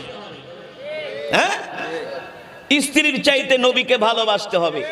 স্ত্রী যদি বলে তুমি আমার প্রিয়তম, প্রিয় প্রিয় থেকে প্রিয়, তুমি আমার স্বামী, প্রিয়তম, তোমাকে এত ভালোবাসি, তুমি একটু রসুলের দাড়িতে খুল লাগায় দাড়িটা কাইটা ফেলাও। আপনি বললেন না দাড়ি কাটুম না, তোমার তো বুড়া মানুষের মতো দেখা যায়, তোমাকে নিয়ে গায়ে হলুদের অনুষ্ঠানে যাইতে পারি না, বিয়ার অনুষ্ঠানে যাইতে পারি না, সবাই শুধু বুড়া কয়, বুড়া কয়, তোর জামাই বুড়া হয়ে গেছে, দাদার মতো দেখা যায়, নানার মতো দেখা যায়, সেলুনে যায় খুঁটটা লও, পোজ দাও, সব দাড়ি ফালায় দাও। কথা বলেন, রসুল কি বলছেন? পরিবার পরিজন, সন্তান সন্ততি, স্ত্রী সবচাইতে কাকে ভালোবাসতে হবে? কাকে? হ্যাঁ, নবীজি কষ্ট পায়, নবীজির সুন্নাত অবজ্ঞা হয়, এমন কোন কাজ করা যাবে না, আর করলে সে মুসলমানই থাকে না। রসুল, আমার মুখের কথা না, রসুলের হাদিস। লা ইউমিনু অর্থ কি? অর্থ কি? আল্লাহি, এখানে ওয়াও যোগ করা হয়েছে, ওয়াই কসমিয়া, আল্লাহর কসম। মুমিন হতে পারবা না, মুমিন হতে পারবা না। আর মুমিন না হইলে কি জান্নাতে যেতে পারবো? রাগ করতেছেন? রাগ করেন না ভাই, রাগ করেন না। রাসূলের হাদিস, কিছু করার নাই। আল হাক্কু মুররুন, হক কথা তিতা। হক কথা কি? এ কারণে কি হক কথা বলবো না? উচিত কথা বলবো না? যেটা সত্য সেটা বলবো না? আল্লাহ বি খুশ রাহো, শয়তান বি নারাজ না হো। কোরআনে এমন কোন ওয়াজ নাই যেটা করলে আল্লাহও খুশি হবে, শয়তানও খুশি হবে। আছে? সভাপতি সাহেব আছে? কোরআনে এমন কোন ওয়াজ নাই, নাই, নাই, নাই, নাই, যে ওয়াজ করলে আল্লাহও খুশি হবে, ফেরাউনও খুশি হবে। আছে? No never. কোরআনের পক্ষে ওয়াজ করলে সব সময় শয়তান বেজার হবে। খুশি হবেন কে? খুশি হবেন কে? সুদ খাওয়া কি নেকের কাজ? ঘুষ খাওয়া, মানুষের সম্পদ নষ্ট করা, মানুষকে কষ্ট দেওয়া, মানুষের উপর জুলুম করা, ঘুষ খায়া বিচারের রায় পাল্টে দেওয়া নেকের কাজ। এর বিরুদ্ধে ওয়াজ করলে যারা এই গুনাহগুলো করে, এই কাজ করে, তারা বেজার হবে না? হবে না? কিন্তু খুশি হবেন কে? জোরে বলেন কে? পৃথিবীর সব মানুষ বেজার হোক, আই ডোন্ট কেয়ার। কোন মুমিনের কেয়ার করার সময় নাই, দেখার সময় নাই। আসমান যার আইন চলবে তার, জমিন যার বিধান চলবে তার, ঠিক কিনা বলেন? আল্লাহর জমিনে কোরআনের কথা বলতেই হবে, হক কথা। এই ওয়াজ মাহফিল দেওয়ার উদ্দেশ্য কি? মানুষের কাছে হক পৌঁছে দেওয়া, সঠিক দিনের দাওয়াত পৌঁছে দেওয়া। হক কথাগুলো বলা কষ্ট হয়, দুঃখ হয়। আজকে সমাজের মধ্যে আমরা কোটি কোটি মুসলমান, কিন্তু 100-র মধ্যে 98% মুসলমান হলো মুনাফিক। কি কি কি বলেন হুজুর আপনারা তো বড় সাহস, মুনাফিক করলেন মিয়া, হজ করে এসেছি 14 বার, হ্যাঁ আপনি আমার মুনাফিক করলেন, আমি আলহাজ, এত বড় সাহস কে দিয়েছে আপনারে? মতলব এক ওয়াজে গেছি, খিচুড়ি রাঁধছে 50 ডেক, মানুষ 20 থেকে 30 হাজার। আপনাদের এলাকায় তো যে লোক হয়েছে এগুলো আমগো অনেক মাহফিলে চায়ের দোকানের চেয়ে বেশি লোক থাকে, বুঝেন নাই? এই বান্দুরা নবাবগঞ্জে একটু মাহফিলে অত লোক হয় না, একটু লোক সংখ্যা কমই হয়, কারণ এই এলাকার বেশিরভাগ মানুষ ঢাকা শহরে ব্যবসা করে, দেশের বাইরে থাকে না, পুরুষরা। আরে জানি তো, আমরা তো আজকে 20 বছর ধরে এই এলাকায় আসি, 20 বছর এর উপরে। কইলাম মিয়া 50 ডেক খিচুড়ি রাঁধছেন, 20-30 হাজার মানুষকে হুজুর এমন ওয়াজ করবেন আর এমন কেরাত পড়বেন একেবারে মাইকে তারমা ছিড়া লাগবেন। হুজুর এমন টান দিবেন যাতে করে ঘরেতে মানুষ দৌড়ে আয়া পড়ে। আসলে যখন আমি বয়ান শুরু করছিলাম প্যান্ডেলের অর্ধেকই ছিল খালি, কথা কয় না? কিন্তু আল্লাহর বান্দার আপনারা আসছেন কোরআনের মহব্বত, কোরআনের সুর সুরে আনছেন, কোরআনের সুর শুনে আসছেন না? শুধু কোরআনের সুর শুনে কোরআনের মজমায় আসেন নাই, জান্নাতের টিকিট নেওয়ার জন্য আসছেন। জোরে বলেন সুবহানাল্লাহ। বলবেন হুজুর আপনি কি জান্নাতের টিকিট দেন? হ্যাঁ, হ্যাঁ জান্নাতের টিকিট দেওয়া হচ্ছে। কিভাবে বলবো? রাসূলের হাদিস, ইদা উদি আল মাইয়িতু ফি কবরিহি জা আল কুরআনু ইনদা রাসিহি। রাসূলের হাদিস, যারা দুনিয়ার জমিনে আল্লাহর কোরআনকে ভালোবাসবে ওই মানুষগুলো ইন্তেকালের সাথে সাথে কোরআন যে তাদের কবরকে আলোকিত করবে, তাদেরকে পাহারা দিবে। যদি আপনি কোরআনকে ভালোবাসেন, কিসে? কোরআনকে ভালোবাসেন, নিছক যদি কোরআনের মহব্বতে আয়েশা থাকেন, কোরআনের মহব্বতে যদি এসে থাকেন, কোরআনের তেলাওয়াত শুনে যদি আপনার চোখ দিয়া পানি বের হয়, কোরআনের তেলাওয়াত শুনে যদি বলেন আল্লাহ অনেক গুনাহ করছি আল্লাহ তোমার কোরআন শুনে বুঝছি আল্লাহ তোমার সাথে অনেক নাফরমানি করছি, আল্লাহ কোরআনের উসিলায় আমাকে আল্লাহ তুমি কবুল করে নাও। সুবহানাল্লাহ।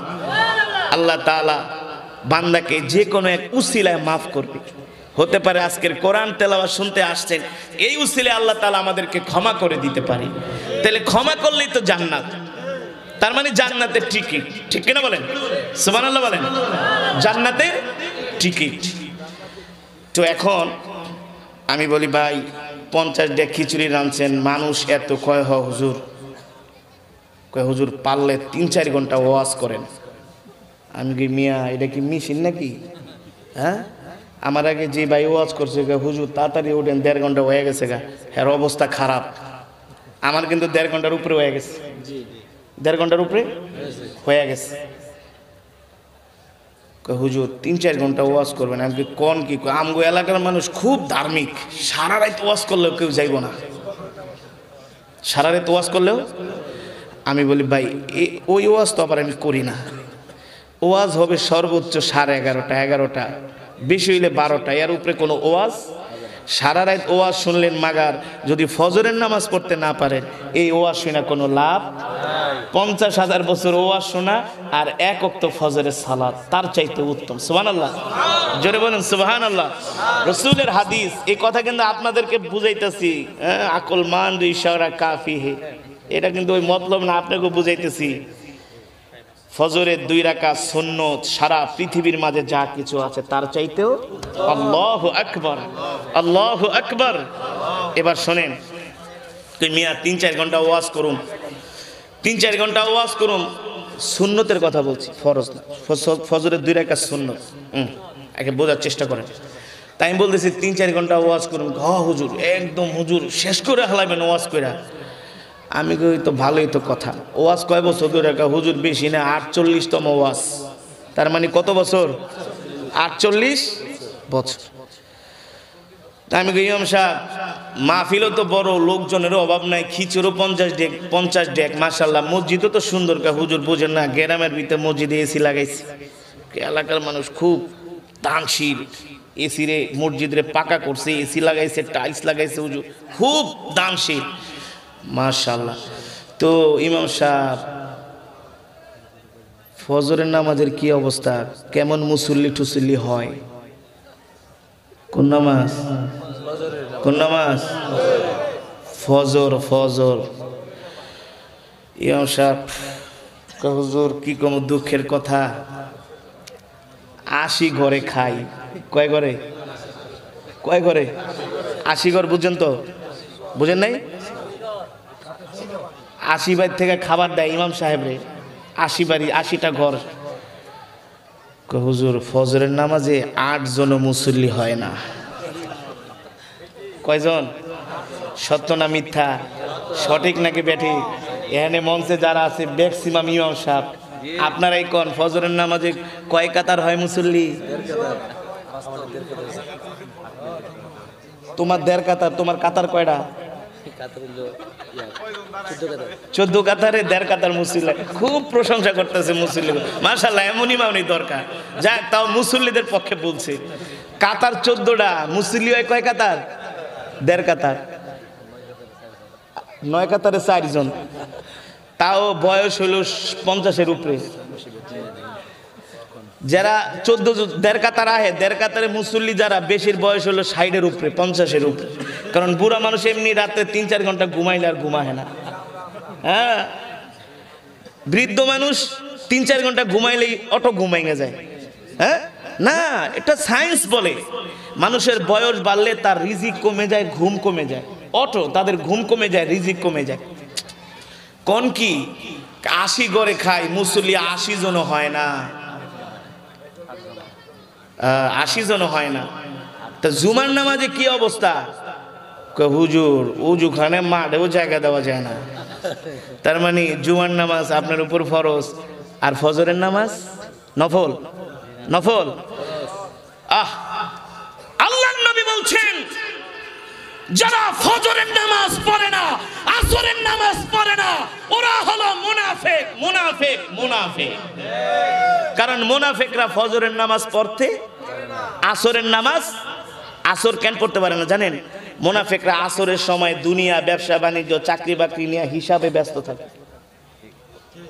ক্লোজ করার সময় 5টায় দোকান বন্ধ, 5টায় অফিস বন্ধ, ক্লোজিং এর সময়। মুনাফিকরা আসর পড়তে পারে না ব্যস্ততার কারণে, অফিসে, গাড়িতে, এই মিটিং সেই মিটিং। মুনাফিকরা ফজর পড়তে পারে না কারণ রাত 2টা-3টা পর্যন্ত গান দেখে, ক্রিকেট খেলা, ফুটবল খেলা, এই সেই। পরে ঘুমায় 4টা বাজে, ওঠে সকাল 10টা। পরে বাথরুমে যায়, সিগারেট না খাইলে বাথরুম ক্লিয়ার হয় না। সঠিক নাকি ব্যাঠিক? সঠিক নাকি ব্যাঠিক? কিছু কিছু মানুষ গায়ে হুজুরে দিয়ে আলা সব কো হেলাইতেছে, রাগ করতেছেন? রাসূলের হাদিস, আপনারাই বলেন আপনাদের মসজিদে ফজরের নামাজে কয় কাতার মুসল্লি হয়? বলেন, বলেন। জুমার নামাজে যদি পুরা মসজিদ ভরে যায়, ফজরের নামাজে তো অর্ধেক হওয়ার কথা, অর্ধেক হওয়ার কথা। তাহলে আমাদের ইমানের অবস্থা এমন কেন? কারণ কি? রাসূলের সাহাবীরা আল্লাহর নবীকে তারা জীবন দিয়া ভালোবাসছে, মুখে ভালোবাসছে, অন্তর দিয়াও ভালোবাসছে। আমরা মুখে মুখে রাসূলকে ভালোবাসি, অন্তর দিয়া ভালোবাসি না। যদি আমরাও নবীকে অন্তর থেকে, হৃদয় থেকে ভালোবাসতাম, তাহলে আমাদের দেশের মসজিদে ফজরের নামাজেও জায়গা দেওয়া যেত না, যেত না। ঠিক কিনা বলেন? যেই দিন জুমার নামাজের মতো ফজরের নামাজেও মুসল্লি হবে, সেই দিন বুঝবেন যে এদেশের মানুষ ভালো হয়েছে। রাগ করেন না। এই এলাকায় মাহফিল হচ্ছে, এখনো যায় দেখেন বাড়িতে মানুষ কম্বলের ভিতরে বসে বসে সিনেমা দেখতেছে, ফেসবুক চালাইতেছে। আশেপাশের অনেক মানুষ এখনো বিড়ি টানতেছে আর ঘুরতেছে। আর দূরের তাকায় গা, আরে হুজুর গো কথা হই না, লাভ নাই, এটি কই বই। হ্যাঁ, আর দূর মোল্লাকে কোনো কাফেররা এমন বলতো, আবু জেহেলরা বলতো, এই মুহাম্মাদের কথায় কান দিও না, মুহাম্মদ হুয়া মাজনুন, একটা পাগল কন্যা, উযুবিল্লাহ। আল্লাহ তাআলা বলে, ওমা আনতা বিনিআমাতি রাব্বিকা বিমাজনুন। নবী আপনি পাগল না, আপনি পাগল না, আপনাকে যারা পাগল বলে ওরাই পাগল। আপনি নবী, ঠিক কিনা বলেন? ইন্নাকা লালা খুলুকিন আযীম, আপনার চরিত্রই হলো সর্বশ্রেষ্ঠ শ্রেষ্ঠ চরিত্র। ফাসাতুবসিরু ওয়া ইউবসিরুন বিআইকুমুল মাফতুন। নবী গো, আপনাকে যারা পাগল বইলা গালি দিছে তাদের অবস্থা কি হয় আপনি নিজের চোখেই দেখতে পারবেন।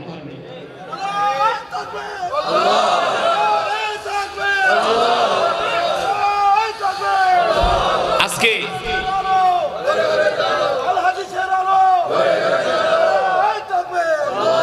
মাশাআল্লাহ মাঝে মাঝে তাকবীর দিতে হয়, বুঝেন? তাকবীর দিলে ঈমান বাড়ে। মুসলমানের সবচেয়ে বড় হাতিয়ার হলো আল্লাহু আকবারের ধ্বনি। হামাস যোদ্ধারা দেখছেন গুলি করে আর কি কয়? রাম রাম, শ্রীকৃষ্ণ, ঠাকুর ঠাকুর, কি কয়? আল্লাহু আকবার, আল্লাহু আকবার। এক একটা ফায়ার করে আর কি বলে? আল্লাহু আকবার। আল্লাহু আকবার হলো মুমিনের সবচেয়ে বড় অস্ত্র, সবচেয়ে বড় হাতিয়ার। আল্লাহু আকবারের পাওয়ার যে কত পাওয়ার, এটা যদি আমরা সেই ইমানদার হইতাম তাহলে বুঝতাম। আল্লাহু আকবারের ধ্বনিতে শাহজালাল মুজাদ্দিদি ইয়ামানি রহমতুল্লাহ আলাই আল্লাহু আকবারের ধ্বনি দিয়েছিলেন। তার ধ্বনি, তার তাকবীরের আওয়াজে অত্যাচারী বাদশাহ গৌর গোবিন্দর প্রাসাদকে আল্লাহ তাআলা মাটির সাথে মিশায় দিচ্ছে। এত পাওয়ার আল্লাহু আকবারের ধ্বনি। এ কারণে ওয়াজ মাহফিলে আসলে জোরে জোরে তাকবীর, আল্লাহু আকবার। সব সময়, শুধু মাহফিলে না, সব সময় একা একাই বলবেন আল্লাহু আকবার। আল্লাহ আপনি সবচেয়ে বড়, ঠিক কিনা বলেন? তো মুসলমান, যেটা বললাম, শুধু নিজেকে মুসলমান দাবি করলেই হবে না। সাহাবীরা আল্লাহর দ্বীনের জন্য, কোরআনের জন্য তারা জীবন দিয়ে দিয়েছে, ঠিক কিনা বলেন? আজকে সেই রাসূলের আখলাক চরিত্র আমাদের মাঝে নাই। আজকে আমাদের যুব সমাজ মাদকাসক্ত হয়ে যাচ্ছে, আমাদের যুব সমাজ ইসলাম থেকে দূরে সরে যাচ্ছে। আমাদের দেশের তরুণ প্রজন্ম তারা এখন ফজরের নামাজ পড়ে না, রাত 4টা পর্যন্ত জেগে জেগে তারা ফেসবুক চালায়, ফেসবুক চালায়। তারা ফজরের নামাজে যায় না, সকাল 10টায় ঘুম থেকে ওঠে, হাফ প্যান্ট পরে এলাকা দিয়া ঘুরে। আছে কি আছে না? এমন একটা প্রজন্ম যুব সমাজ আছে কি আছে না? তারা চুলের কাটিং দেয় মেসি নেইমারের কাটিং, মনে হয় চুল তেলা পোকায় কাটছে, ইঁদুরে কাটছে। আবার কিছু যুবক আছে এলাকার মধ্যে, দেখবেন চুলের মধ্যে হারপিকের কালার মারে। হারপিক বুঝেন? হারপিক থাকে কই? টয়লেটে। কিছু যুবক দেখবেন চুলের ভিতরে হারপিক কালার করে, নাউজুবিল্লাহ। যুবকদের এখন কাজ হলো টিকটক করা। এই সমস্যাগুলো আমাদের সমাজে আছে কি আছে? আছে কি আছে না? মুসলমান, এখনো সময় আছে, আমাদেরকে পরিপূর্ণ মুসলমান হতে হবে, ঠিক কিনা বলেন? যেই কোরআন থেকে তেলাওয়াত করলাম, সকাল সন্ধ্যা কোরআন পড়তে হবে, 5 ওয়াক্ত নামাজ পড়তে হবে। আজকে আমরা যুবকদেরকে কোরআন শিখাই না, আমাদের সন্তানদেরকে দ্বীন না শিখানোর কারণে আমাদের সন্তানগুলো নষ্ট হয়ে যাচ্ছে, মা বাবার সাথে বেয়াদবি করে। 6-7 এর ছেলেরা রাস্তায় ওপেন দাঁড়িয়ে দাঁড়িয়ে সিগারেট খায়। যদি বলে এই সিগারেট খাও কে? হুজুর আপনার বাপের টাকা দিয়ে খাই, আমার বাবার টাকা দিয়ে আমি খাই। আপনি বলার কে? নাউজুবিল্লাহ বলেন, নাউজুবিল্লাহ বলেন। আমাদের যুব সমাজ নষ্ট হয়ে যাচ্ছে, কারণ তারা ইসলাম থেকে, দ্বীন থেকে, কোরআন থেকে দূরে সরে যাচ্ছে। তারা মা বাবার সাথে বেয়াদবি করে, নেশার টাকার জন্য মা বাবার স্বর্ণের চুল, স্বর্ণের চেইন, কানের দুল, হাতের চুড়ি তারা চুরি করে সেই টাকা দিয়ে তারা ইয়াবা কিনে খায়, গাঁজা কিনে খায়, হিরোইন কিনে খায়, ফেন্সিডিল কিনে খায়। বাস্তব নাকি অবাস্তব? বাংলাদেশের পুলিশ আজ পর্যন্ত তাদেরকে ভালো করতে পারে নাই। কোনো মাদকাসক্ত যুবককে যদি ধরে নিয়ে যায়, 6 মাস জেল খাইটা এক দোষ, জেলখানায় কি আছে সব দিয়ে গেছি, টাকা বলে জেলখানায় সব পাওয়া যায়। নাউজুবিল্লাহ, জেলখানায় সব পাওয়া যায়, এটি কোনো বিষয় না। আগে ছিল ছেসকা চোর, ওখানে হয়ে গেছে ডাকাইত। আবার 6 মাস খাইতে একাদর, এটি কোনো বিষয় না, ওখান হয়ে গেছে এলাকার সবচেয়ে বড় মাস্তান। ভাই, এই সমাজটাকে আপনি কিভাবে ঠিক করবেন? একমাত্র আল্লাহর কোরআনের শিক্ষা ছাড়া, দ্বীনি শিক্ষা ছাড়া, রাসূলের আদর্শ গ্রহণ করা ছাড়া আমাদের সমাজকে পরিবর্তন করা যাবে না। আইন দিয়া, পুলিশ দিয়া, র‍্যাব দিয়া এই সমাজকে পরিবর্তন করা যাবে না। এদেশের যুব সমাজকে পরিবর্তন করা যাবে না। যদি পরিবর্তন করতে হয়, আল্লাহ রাসূলের আদর্শ, আল্লাহর কোরআন দিয়া সমাজকে পরিবর্তন করতে হবে, ঠিক কিনা বলেন? কিভাবে? যখন আপনি আল্লাহর কোরআন দিন শিখবেন, আপনার মধ্যে আল্লাহ তাআলার ভয় চলে আসবে। কার ভয়? আল্লাহ তাআলার ভয় চলে আসবে। আল্লাহ তাআলার ভয় চলে আসবে। এই কারণে আমরা কোরআনের মাহফিলে এসে কোরআনের তেলাওয়াত শুনেছি, কোরআনের বয়ান শুনেছি। এই তেলাওয়াত, এই বয়ানের মধ্যেই শুধু আমরা নিজেরাই সীমাবদ্ধ থাকব না, আমরা আমাদের সন্তান, পরিবার, পরিজন, আত্মীয় স্বজন, আমাদের অধীনস্থ পাড়া প্রতিবেশী সবাইকে নামাজের দিকে ডাকতে হবে, সবাইকে কোরআন শিখাতে হবে, দ্বীন শিখাতে হবে। এই কথা বুঝতে হবে, বুঝাতে হবে। এই পৃথিবী আমাদের থাকার জায়গা নয়, একদিন আমাদের সকলকে মরতে হবে, কবরে যেতে হবে। সব কিছুর হিসাব কার কাছে দিতে হবে? আল্লাহ তাআলার কাছে। যদি এই চিন্তা আমরা করি, তাহলে কখনো আমাদের দ্বারা গুনার কাজ করা সম্ভব, কখনো নামাজ ছেড়ে দেওয়া সম্ভব না। সুদ খাওয়া, ঘুষ খাওয়া, মানুষের সম্পদ আত্মসাৎ করা, মানুষকে কষ্ট দেওয়া কখনো মানুষের পক্ষে সম্ভব নয়। এ কারণে আজকের মাহফিল থেকে আপনাদেরকে উদাত্ত আহ্বান জানাচ্ছি, আমরা নিজেরাও কোরআন পড়ব, সন্তানদেরকেও কোরআন শিখাবো, নিজেরাও 5 ওয়াক্ত সালাত জামাতের সাথে আদায় করব, আমাদের সন্তানদেরকেও হাত ধরে ধরে মসজিদে নিয়ে যাব, তাদেরকে আমরা দ্বীন শিখাবো। রাজি আছেন ইনশাআল্লাহ? আল্লাহ তাআলা আমাদের সকলকে তৌফিক দান করুন, আল্লাহ তাআলা সকলকে কবুল করুন বলি আমিন। যারা এই মাহফিলের আয়োজন করেছেন, আল্লাহ তাআলা আয়োজক বৃন্দ কমিটিকে কবুল করুন বলি আমিন। আজকের মাহফিলের সম্মানিত সভাপতি, আজকের মাহফিলের আয়োজক বৃন্দ, অত্র এলাকার যুব সমাজ, আপনারা যারা দূর দূরান্ত থেকে কোরআনের মাহফিলে আসছেন, আল্লাহ তাআলা সকলের অন্তরে আল্লাহর নবীর মহব্বত বৃদ্ধি করে দিন বলি আমিন। যেদিন আল্লাহ তাআলা জান্নাতের মধ্যে সূরাতুর রহমান তেলাওয়াত করবে, আমরাও যেন আজকের মাহফিলের উসিলায় রব্বে কারীমের কুদরতি জবানে সেই দিন জান্নাতে যেন আমরাও আল্লাহ তাআলার জবানে সূরাতুর রহমানের তেলাওয়াত শুনতে পারি। যেভাবে একসাথে আমরা কোরআনের মজমায় এসেছি, এভাবে একসাথে যেন আমরা আল্লাহ তাআলার জান্নাতে যেতে পারি। আল্লাহ তাআলা আমাদের সকলকে কবুল করুন বলি আমিন। এই আশা, এই প্রত্যাশা ব্যক্ত করে আমি আমার আলোচনা এখানে শেষ করছি। আমরা এখনই মোনাজাত দিব, কেউ উঠাউঠি করবেন না, বসেন বসেন, কেউ উঠবেন না। দোয়া আল্লাহ তাআলার কাছে এক পছন্দনীয় ইবাদত। দোয়া, যে দোয়া করে না আল্লাহ তাআলা তার উপরে রাগ করে। যে দোয়া করে না, এই যারা দাঁড়ায় আছেন সবাই বসেন, সবাই বসেন। দোয়া, দোয়া থেকে কেউ মাহরুম হবেন না। দোয়া, মুমিনের সবচেয়ে বড় সম্পদ হলো দোয়া। যে বেশি দোয়া করে আল্লাহ তাআলা তাকে সবচেয়ে বেশি পছন্দ করে। আমরা দোয়া করব ইনশাআল্লাহ, দোয়া করে বাড়িতে যাব। ফিলিস্তিনি মুসলমানদের জন্য দোয়া করব, আমরা আমাদের মা বাবা, পরিবার, পরিজন, আত্মীয় স্বজনের জন্য দোয়া করব ইনশাআল্লাহ। আল্লাহ